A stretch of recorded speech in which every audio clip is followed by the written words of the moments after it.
Our comprehensive strategy against ISIL is harnessing all elements of American power across our government: military, intelligence, diplomatic, economic, development, and perhaps most importantly, the power of our values.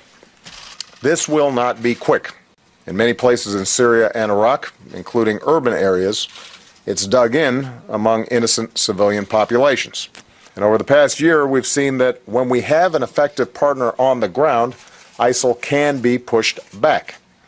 We continue to accelerate the delivery of critical equipment, including anti-tank weapons, to Iraqi security forces, including the Peshmerga and tribal fighters. Our strategy recognizes that no amount of military force will end the terror that is ISIL unless it's matched by a broader effort, political and economic, that addresses the underlying conditions that have allowed ISIL to gain traction.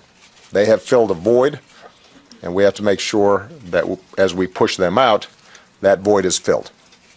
So as Iraqi cities and towns are liberated from ISIL, we're working with Iraq and the United Nations to help communities rebuild the security, services, and governance that they need. In recent weeks, we've seen deadly attacks in Tunisia, Kuwait, and Egypt's Sinai Peninsula.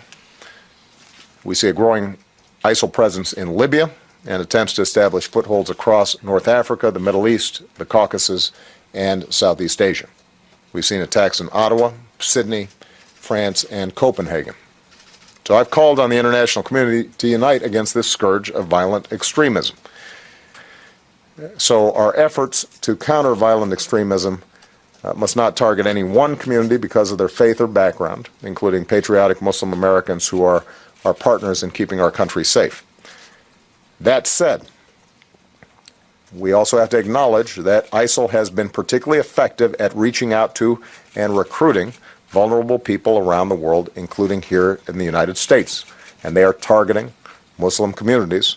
In order for us to defeat terrorist groups like ISIL and Al-Qaeda, is going to also require us to discredit their ideology, the twisted thinking that draws vulnerable people into their ranks. As I've said before, and I know our military leaders agree, this broader challenge of countering violent extremism is not simply a military effort. Ideologies are not defeated with guns, they're defeated by better ideas, a more attractive and more compelling vision. So the United States will continue to do our part by working with partners to counter ISIL's hateful propaganda, especially online. We'll constantly reaffirm through words and deeds that we will never be at war with Islam. We're fighting terrorists who distort Islam and whose victims are mostly Muslims. But around the world, we're also going to insist on partnering with Muslim communities as they seek security, prosperity, and the dignity that they deserve.